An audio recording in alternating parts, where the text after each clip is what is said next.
Hi, I'm Libby Argiri. I'm the mother of. I'm Lauren Argiri. I'm 15. I had the Gardasil vaccine when I was 13. Before getting the vaccine, I was a perfectly healthy child. I got straight A's in school, very athletic, just normal life. And then I went in for my yearly checkup, and my doctor kind of just said, well, you should get the Gardasil vaccine. So then we asked a few questions, and he said, it'll protect us from cancer. So I thought, well, it's going to protect me from cancer. I should get it. And then I got it the first shot, not really any significant changes. After my second shot, I started having regular headaches. It started off like a headache like every other day, and then I started getting like every day, and it was very painful, very distracting. It would start like the base of my head and move forward, and I just felt like it was crazy how much it hurt. And then I got my first period, and then after that it went away, and I never had it again. Then I started with abdominal pain. I started getting really constipated. Everything I ate made me nauseous. It was making me not want to eat anymore. And then I would get like this sharp pain like right in my stomach every time I ate. On top of that, I had muscle spasms, hair loss. My skin was like turning green and yellowish. And then I noticed I started getting brain fog. So my words were getting slurred. I couldn't really keep up a conversation. Especially in sports, like my reflexes and my motor skills were totally off. And it was hard for me because a lot of people, they couldn't tell that I was sick. So my coaches were asking me like, you know, what's wrong with you? Like, get out there and play. And I just could not function. It was like I was running through jello. I got my first shot in January. November of 2014. So the first shot was in November. The second shot was in January. After like, when did I have my period in relation to that? You had her menstrual cycle and the second injection were a week apart, and then she did not have another menstrual cycle until a year later, but it hasn't come back again. So that is we're still trying to recover from this vaccine. It's very scary. I know she's not alone.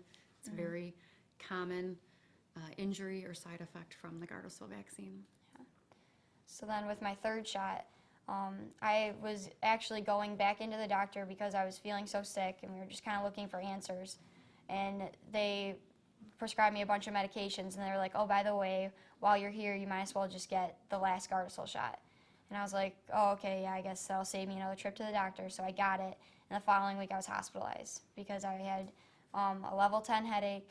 It hurt so bad, like I knew, like, she was in a fetal position on the couch, could not even function. The headache was that severe.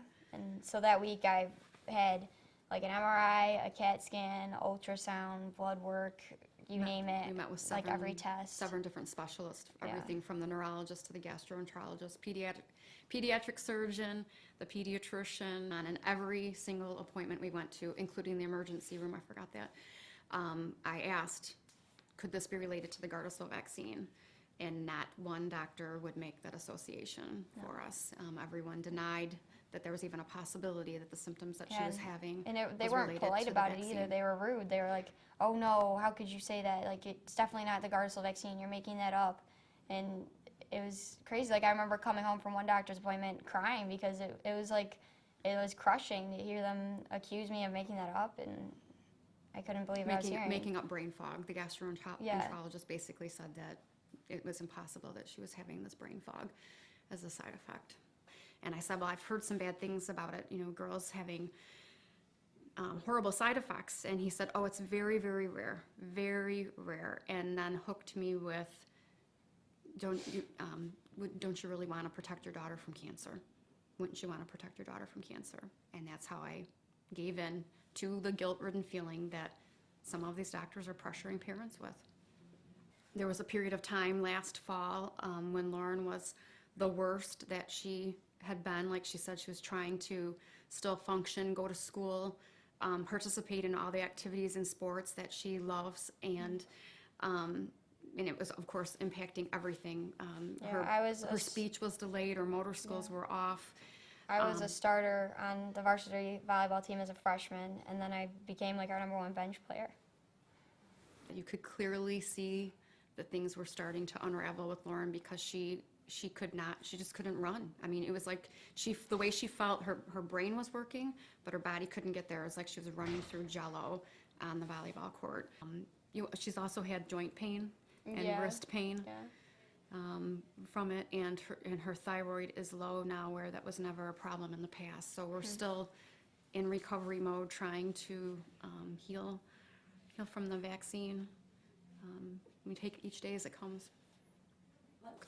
The sheet of paper that they make available to you in the pediatrician's office, now that I know what I know, is not, it's inadequate information for parents to be fully informed. So in terms of informed consent, I'd say no, I did not know all of the possible side effects of this vaccine. I just want to speak for the girls who weren't as fortunate as me and didn't make it through this Gardasil vaccine. And I just want people to really research the vaccines before they get them, and know that it's not required, like it's not mandatory yet, like you have a choice.